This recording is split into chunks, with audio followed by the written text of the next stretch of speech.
want to acknowledge this Google Plus connection with YouTube that's going on. I actually kind of like it because when people make comments on my videos, or when people make comments on top of my comment that I make from somebody else's video, it gives me a chance to, especially through my laptop that I'm looking at now, it gives me a chance to go back, and it gives me a chance to scroll down and look at the comments that people have been either made on my videos or on other people's videos that I've already commented under.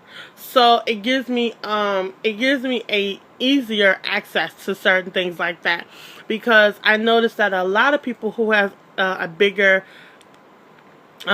channel, a popular more channel than I do, or at least, or the same channel, same amount of subscribers, they find a way to get certain things together, so it won't be so much of a hassle for them to comment back to some people, and to comment back on my stuff as well. So I think that one thing that is cool about this new link to YouTube and Google together. The next thing I want to talk about is Preachers of LA. It's not too much to say about it, because we already know that Dietrich Haddon and Dominique are now married, and that they're living in their house. And I really like their house. It's really pretty. I also like how I don't know if it's just me, but I really like when Bishop McClendon isn't on the show. Maybe, I don't think it's just me, because I know that there are some other people who think the same way, but I feel like this. Bishop McClendon is the type of person to me where he has a huge fan base as far as who he is. So I don't suggest for people to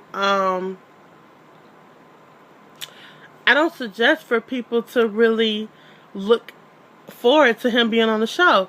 And maybe because I have a personal issue with him and the way how he conducts himself with the entourage, and how fancy he is, and all his cars and this and the third.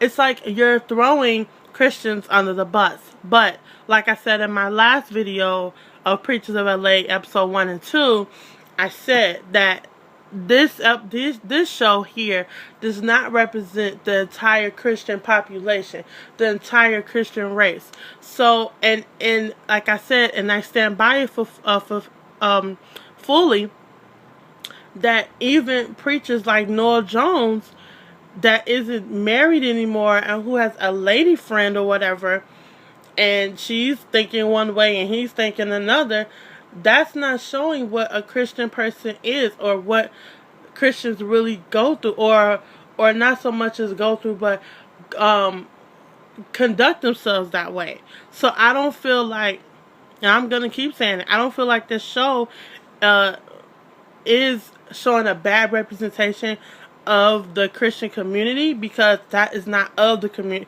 Christian community. Let's get that one thing clear. Moving on to some highlights of the show so far. I really like how what is that guy's name? I forgot the white preacher's name, but him and his wife, they have this thing where they get tattoos, because they're very they think it's a kind of a art, or they think the tattoos are how they express themselves, which is fine. But I really like how the pastor was at lunch with one of the guys. I think he's from the rock group called Korn. He has tons of tattoos all over them. And this is the most recent episode. And when they were talking to each other and just chopping it up during breakfast or brunch or whatever it was, he said one key thing, and this is, I want to say, this is of the Christian faith, that those who accept all, not respect, but accept all, those are Christians.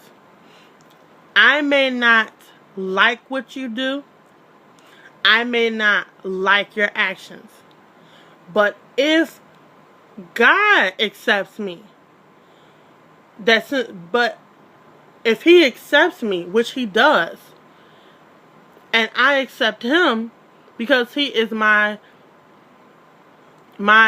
heavenly father, my spiritual father, then I am going to go and as his child, I am going to go ahead and I'm going to accept those. Because I will want him to accept me because I am one of his.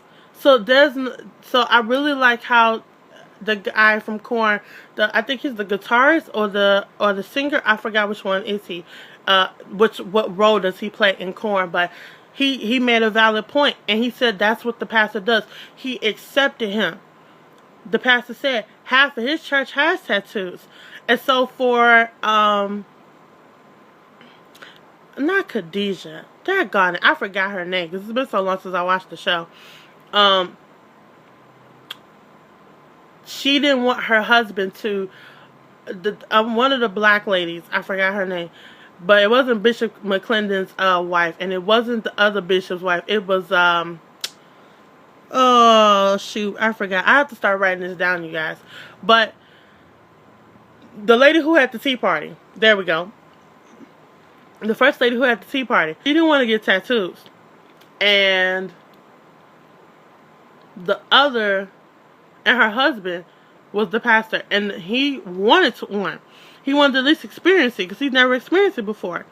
And she had to tag people who get tattoos in the same category as gays, prostitutes, hoes,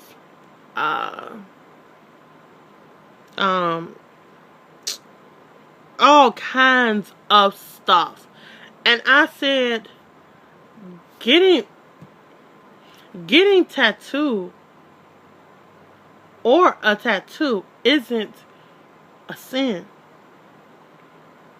Especially if you get a scripture on your arm or your back or your neck, or not your neck, but your back or something like that. It's not a sin.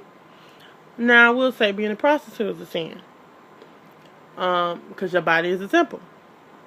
But what you do with your temple and how you think God will perceive you, then that's the difference between right and wrong.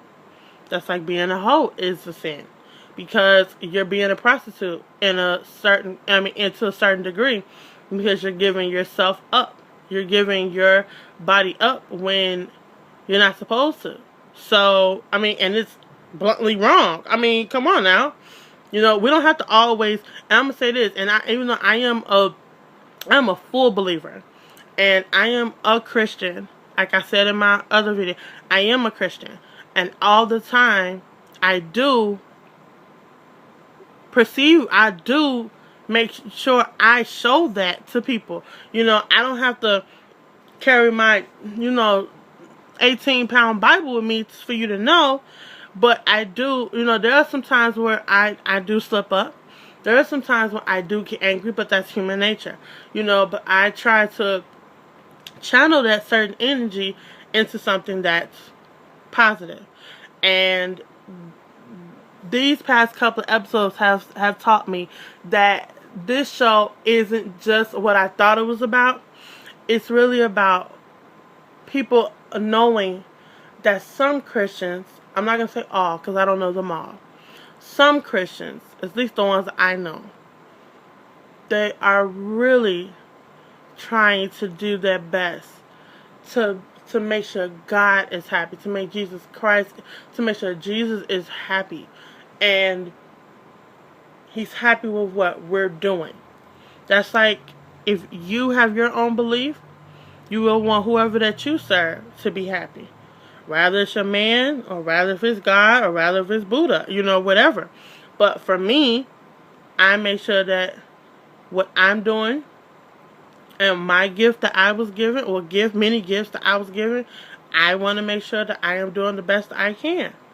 So that's what, not only that's the review on Preacher's Wife of, I mean, not Preacher's Wife, Preachers of LA episode 3 through 6. But that's just a summary of everything that's been going on. Now, I will say, the last thing I will say is Noel,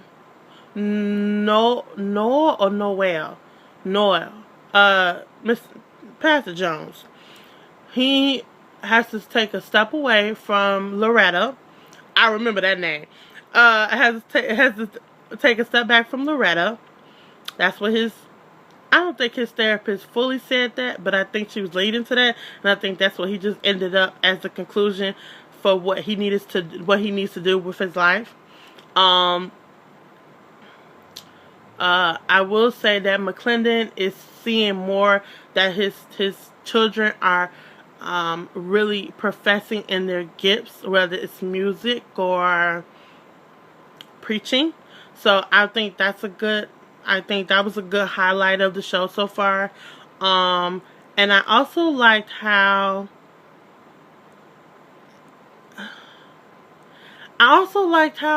daggone it, I don't remember that guy's name, and his wife, the wife who had the tea party, because they're never in the show like that.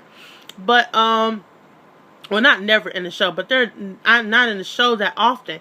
But I like how he wanted his wife to come along as, I think, assistant pastor or co-pastor, however they worded it in the episode. But I think she ended up, if I'm not mistaken, yeah, I think she did get the job. And you know, I like how you building an empire together within the Christian community, and I really like that. To some, it may seem like he's giving his wife favoritism or giving her a pass because she's the wife, she's the first lady. But I also agree that he sets boundaries with his wife.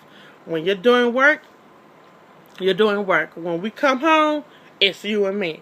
So I like that. I really do. But I am going to stay tuned because I think it comes on tonight. Or it already came on. Or it comes on tomorrow. One of these days. Today or tomorrow. I don't know which day. But I will keep you guys posted. So thank you guys for watching. As always, I love you. And thank you for subscribing, commenting, and share your ideas. What do you think I should do next? Are you guys liking the mini hauls that I'm doing, showing you guys bits and pieces of certain things? Are you guys looking forward to another makeup tutorial? Are you expecting for me to, you want to see some different hairstyles or different hair companies besides my AliExpress hair, which I'm still rocking? Yes, honey, this is AliExpress, and I'm still rocking it. It's so soft. It's so freaking soft. I'm loving it.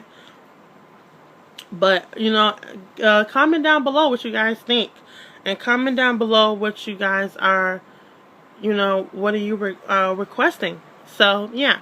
Oh, I'm probably going to do a video on my braces, because I get tons of questions on my braces, so probably do a video on that.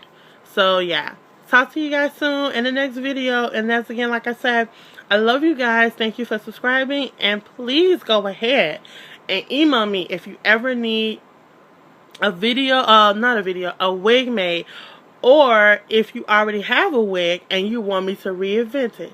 That's new to my inventory. Email me at wigology101@gmail.com. And go ahead and email me at morganlivingston82@gmail.com if you are in need of me to review any of your products.